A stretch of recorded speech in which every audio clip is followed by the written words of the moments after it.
Ahora vamos a hablar de algunas técnicas de aprendizaje profundo o deep learning justamente para pronósticos financieros.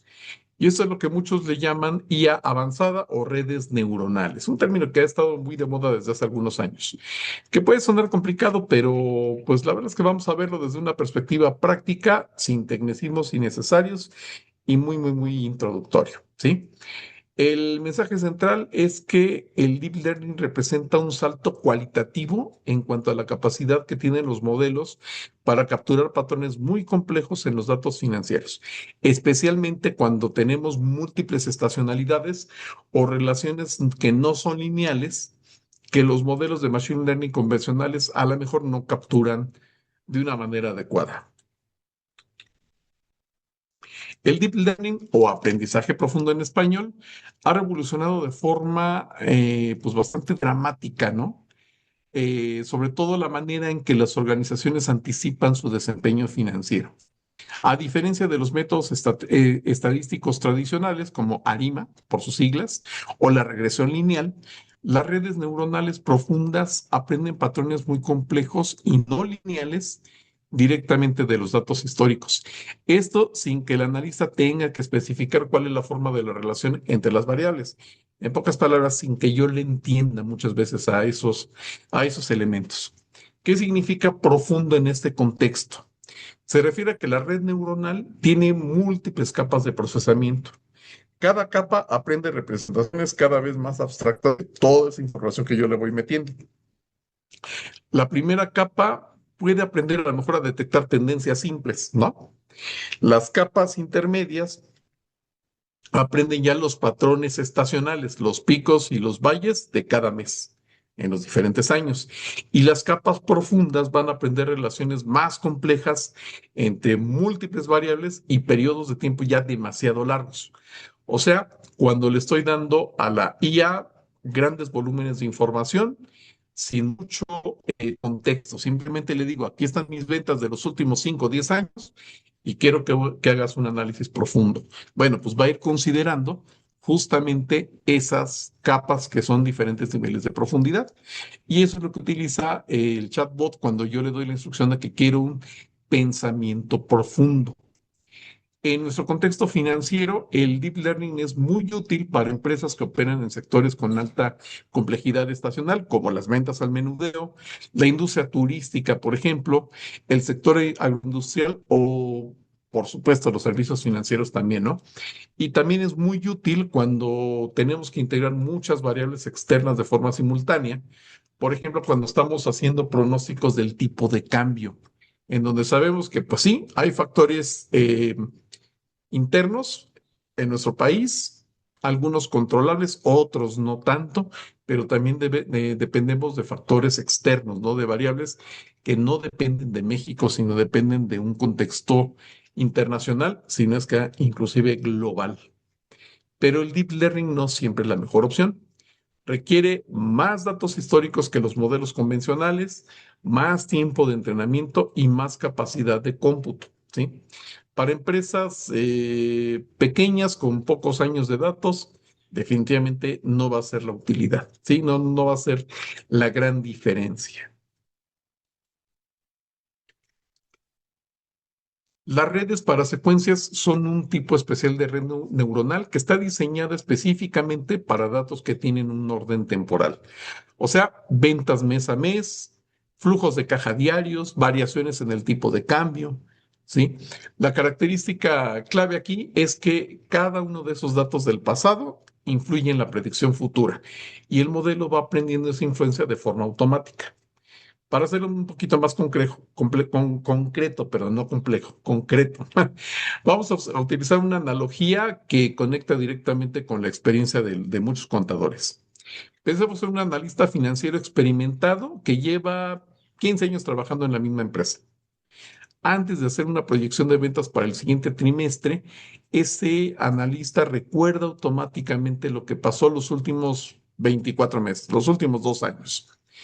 Detecta si hay un patrón estacional, identifica si el entorno económico es similar al de periodos anteriores y construye su proyección con todo ese contexto. Bueno, pues las redes para secuencias hacen exactamente eso. pero de forma obviamente sistemática y a escala mucho mayor, ¿no?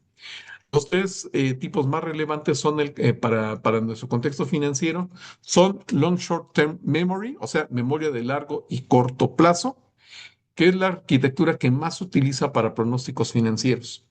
Su característica definitiva es que tiene una memoria interna que le va a permitir recordar patrones de largo plazo, como por ejemplo las estacionalidades anuales o inclusive ciclos de muchos años, sin olvidar los patrones más recientes. Y eso se da cuando un negocio a lo mejor antes tuvo mucho éxito, vendió mucho, pero ya de un tiempo para acá las ventas han empezado a bajar, han empezado a caer. Entonces hablamos de un ciclo anterior y un ciclo actual, ¿sí?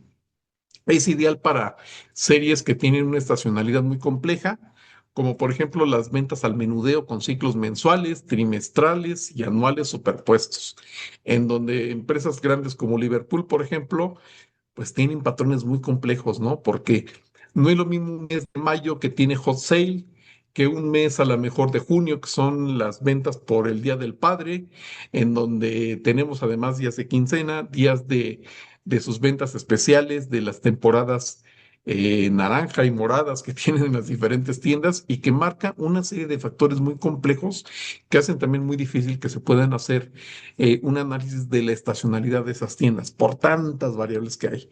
Campañas, días de quincena, bueno, y un largo etcétera, ¿no? Luego tenemos los Group Gated Recurrent Unit, o sea, unidad recurrente con puertas, que es una versión simplificada del modelo anterior, que en muchos casos financieros produce resultados similares, pero con menor tiempo de entrenamiento. Y esta podría ser una muy buena opción cuando se quiere el poder del modelo anterior, pero con una menor complejidad de cómputo. Y aclaro, todo esto lo estamos explicando porque tiene que ver con, pues, con programas ya especializados dentro de los ERPs que manejan inteligencia artificial o programas específicamente basados en inteligencia artificial o creados, mejor dicho, con inteligencia artificial que sirven para hacer proyecciones ya mucho más sofisticadas y más completas. No lo vamos a manejar nosotros directamente, pero no está por demás tener esa cultura general. Por último, tenemos los Transformers, que es la tecnología que está detrás de ChatGPT y, bueno, de otros modelos de lenguaje natural. En los últimos años se ha adaptado de forma muy exitosa a series de tiempo financieros, ¿sí? No tenemos que pedir a ChatGPT o a Claude o a ninguna herramienta que los haga, solitos lo van haciendo, ya lo tienen incorporado, ¿sí? Su ventaja es que puede capturar relaciones de muy largo plazo, de muy largo alcance en los datos de forma muy eficiente, como podemos apreciar en los ejercicios. Es, digamos que la frontera más avanzada en cuanto a pronósticos financieros con IA. O sea, en pocas palabras, nos permite hacer proyecciones de forma bastante atinada, utilizar simplemente ChatGPT o estos chatbots de manera pues prácticamente gratuita. Aquí la recomendación es que nosotros analicemos y pensemos si si esa suscripción gratuita me es suficiente o no. Y la verdad es que pagar $20 para todo el potencial que tienen esas aplicaciones, honestamente es una ganga. En cuanto nos saldría a contratar a un experto en esos temas. Bueno, en esta diapositiva vemos el proceso interno por el cual una red neuronal para secuencias aprende a hacer sus pronósticos. No nos vamos a liar mucho, simplemente vamos a mencionar que estas cuatro etapas se repiten miles de veces durante el entrenamiento. La etapa número uno es la de la ingesta de datos.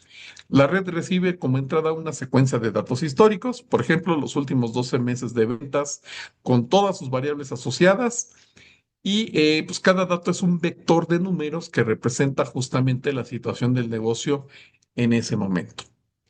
En la etapa 2, la red procesa toda esa secuencia a través de sus capas de neuronas, como ya lo expliqué. Cada neurona aplica una transformación matemática y pasa el resultado a la siguiente capa, como si fuera una fábrica. En este proceso, la red detecta de forma automática patrones como, por ejemplo, cuando las ventas de noviembre superan cierto umbral, entonces las de diciembre tienden a subir en un X%. O cuando el tipo de cambio sube más de un 5% en un mes, entonces los costos del siguiente mes tienden a aumentar en cierta proporción. Ese tipo de patrones, a lo mejor básicos. En la tercera etapa, vemos que con base en los patrones detectados, la red va a generar una predicción para el siguiente periodo o para el horizonte solicitado. Al inicio del entrenamiento, esta predicción es pues casi aleatoria, ¿no? Porque la red aún no ha aprendido nada. En la etapa número 4, que es corregir y ajustar, la red va a comparar su predicción con el valor real que debería haber predicho, ¿sí? Calcula el error y ajusta todos sus parámetros internos para poderlo reducir. Este proceso de corrección es muy importante porque pues, es, por decirlo así, el corazón del aprendizaje. Se puede repetir miles de veces con miles de ejemplos históricos hasta que el modelo converge en una solución que va a tener el mínimo error. La clave conceptual para nosotros es que la red aprende sola todas las relaciones que existen entre las variables a lo largo del tiempo. No requiere que nosotros como analista definamos cuál es la ecuación que relaciona las ventas con el tipo de cambio o que le digamos cuál es la estacionalidad. Simplemente tenemos que alimentarla con los datos históricos de las ventas en unidades. Y la red la va a descubrir por sí misma a partir de todos esos datos. Eso es lo verdaderamente útil e interesante. Y bueno, llegamos también a un concepto que cambia muchísimo la forma en que se comunican y se utilizan los pronósticos financieros, o sea, el pronóstico probabilístico con intervalos de confianza. El error más frecuente en la presentación de los pronósticos que hacemos es presentar un único número como si fuera certeza. Las ventas del próximo trimestre van a ser de 15 millones de pesos. Ese número, la verdad, es que suena preciso y confiable, pero honestamente es una ilusión que difícilmente se va a presentar. ¿Por qué? Pues porque el futuro es incierto y un pronóstico nos debe comunicar esa incertidumbre de forma también honesta. Y eso es lo que es el pronóstico probabilístico, ¿sí? En lugar de decir las ventas van a ser de 15 millones, dice las ventas estarán con un 80% de probabilidad entre 13.5 y 16.8 millones, por ejemplo. Bueno, pues esa forma de comunicar los pronósticos, la verdad es más honesta y mucho más útil para la toma de decisiones. Si sabemos que el escenario pesimista nos dice que las ventas podrían ser de 13.5 millones, podría preparar una contingencia y anticiparse a esa catástrofe, ¿no? Si solo conoce el pronóstico central de 15 millones, pues no tiene ninguna base para planear y prepararse, mejor dicho, ante escenarios adversos, ¿sí? Los modelos de Deep Learning, perdón, y los modelos Transformer que utiliza ChatGPT son bastante buenos para generar pronósticos probabilísticos porque pueden estimar la distribución completa de posibles futuros y no solamente el valor más probable. ¿Sí? Que ese sería un punto importante, interesante.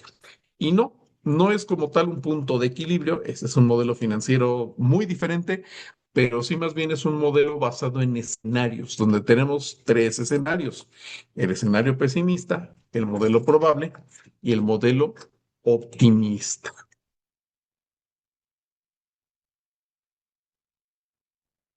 Y bueno, ahora vamos a hablar acerca de lo que serían los cuantiles. Para implementar el pronóstico probabilístico, la herramienta más práctica y más utilizada es esta, los cuantiles. Un cuantil es simplemente un límite de probabilidad, un valor que define qué tan probable es que la variable real caiga por debajo o por encima de él. En lugar de decir las ventas eran de 10 millones, el modelo va a generar esas tres estimaciones. Cuantil 10%, que es un escenario pesimista, y que dice que hay un 10% de probabilidad de que las ventas caigan por debajo de 8.5 millones de pesos, por ejemplo. Ese es el piso razonable. Solamente en uno de cada 10 escenarios la situación es peor que esto, ¿sí? Luego el cuantil del 50%. Sí, cuantil o cuartil. Cuartil 2, que sería el 50%, que sería nuestro pronóstico central. El valor más probable es que tengamos ventas por 10 millones de pesos. La mitad de los escenarios está por encima y la mitad por debajo. por lo que es el número que vamos a utilizar como referencia para nuestro presupuesto base, esos 10 millones de pesos, porque tenemos una probabilidad del 50%. Y luego el cuantil del 90%, que ya tiene un escenario muy optimista. Solamente habría un 10% de probabilidad de superar los 11.8 millones de pesos. Ese es el techo razonable. Solamente en uno de cada 10 escenarios, las ventas van a superar ese techo de los 11.8 millones, ¿sí? Y se utiliza para calcular el máximo del inventario o la capacidad que se justificaría tener, ¿vale? Eso, por ejemplo, haciendo la analogía con el pronóstico del tiempo que utiliza la diapositiva, es perfecta. El meteorólogo no dice mañana lloverá exactamente 10 milímetros, sino que nos dice que hay un 70% de probabilidad de lluvia. Nadie se queja de que meteorólogo, meteorólogo no sea exacto. Todos entienden que la lluvia es incierta y que lo útil es verdaderamente saber qué tan probable es que llueva para decidir si llevar paraguas o no, ¿sí? Aunque bueno, luego llega a fallar. El pronóstico financiero con quintiles funciona más o menos igual. Da rangos, no ilusiones de exactitud. Y esa honestidad sobre la incertidumbre, pues es lo que va a convertirnos en una herramienta, pues mucho más confiable para la toma de decisiones, ¿no? Eso nos va a permitir tener cierta tranquilidad. Y bueno, evidentemente, pues tenemos aquí cuatro beneficios importantes de ese enfoque probabilístico. Cada uno de estos beneficios va a tener una implicación práctica en el trabajo cotidiano que nosotros hacemos. El primero es muy obvio, mejor planeación, ¿sí? Porque vamos a poder dimensionar con precisión las reservas de capital o las líneas de crédito que requerimos. Si el escenario pesimista del modelo indica que el flujo de caja puede llegar a ser negativo en un mes en concreto, pues el director financiero podría negociar con anticipación una línea de crédito revolvente o tratar de acelerar la cobranza con alguna estrategia. Planear solamente sobre el escenario más probable, sin considerar el pesimista, pues es un gran riesgo, ¿no? Es como atentar y apostarle mucho a nuestra buena suerte. Esto también nos lleva al segundo beneficio, que es la comunicación honesta. Cuando el área de finanzas presenta un intervalo de escenarios a la dirección general y no un número único, pues esto nos da credibilidad y una imagen de profesionalismo, ¿sí? La dirección entiende el rango real de posibilidades y no va a haber sorpresas cuando el número real no coincide exactamente con el pronóstico, ¿sí? Las sorpresas son más bien las que erosionan la confianza en el área financiera y las que hacen que pues, la gente deje de creer en esos pronósticos. Tercer beneficio, la gestión del riesgo. Las coberturas cambiarias, los seguros y los compromisos de inversión también se tendrían que diseñar con base en las probabilidades reales y no en suposiciones optimistas que a veces los gerentes, los directores quieren hacer para vender pues, su profesionalismo, ¿no? Para amarrar la nómina para un siguiente año. Si una empresa importadora sabe que con un 20% de probabilidad del tipo de cambio podría llegar a los 20 pesos por dólar el próximo año, podría tomar una cobertura parcial en Mexer, el mercado de derivados, para proteger ese escenario adverso de una manera anticipada, ¿no? Sin ese pronóstico probabilístico, esa decisión se va a tomar a ciegas o basada simplemente en el feeling de la gente. Y por último, cumplimiento normativo. Sabemos que las regulaciones financieras y las auditorías externas pues nos exigen cada vez que tengamos un mejor sustento cuantitativo de los supuestos que tenemos de las proyecciones financieras, ¿no? Sobre todo si somos empresas públicas, empresas que están admitiendo y abriéndose al capital, o también que estamos solicitando grandes cantidades de dinero a través de créditos. Por eso es que muchas empresas no crecen y no tienen acceso a crédito, por falta de esta profesionalidad para determinar sus pronósticos y cumplir con ese marco normativo, ¿no? Que exige la bancaria de valores o la misma Hacienda, o bueno, si vamos a exportar, pues ciertos estándares internacionales o, por ejemplo, como Basilea III, ¿no? Que ya incorporan el concepto de pronóstico con intervalos de confianza como parte de los requisitos para la gestión de riesgos. Así que pues adoptar este enfoque también va a fortalecer mucho la posición de la empresa ante estas autoridades regulatorias. Muy bien. Hasta aquí, no sé si hay alguna pregunta o algún comentario, chicos. Digo, quiero desahogar toda la teoría para que pasemos a la última tanda de actividades, que todavía tenemos por ahí un par. Y sobre todo también me interesa que vayamos viendo nosotros, que vayamos relacionando, ¿no? Los resultados que vamos teniendo de algunas prácticas justamente con eso que estoy exponiendo.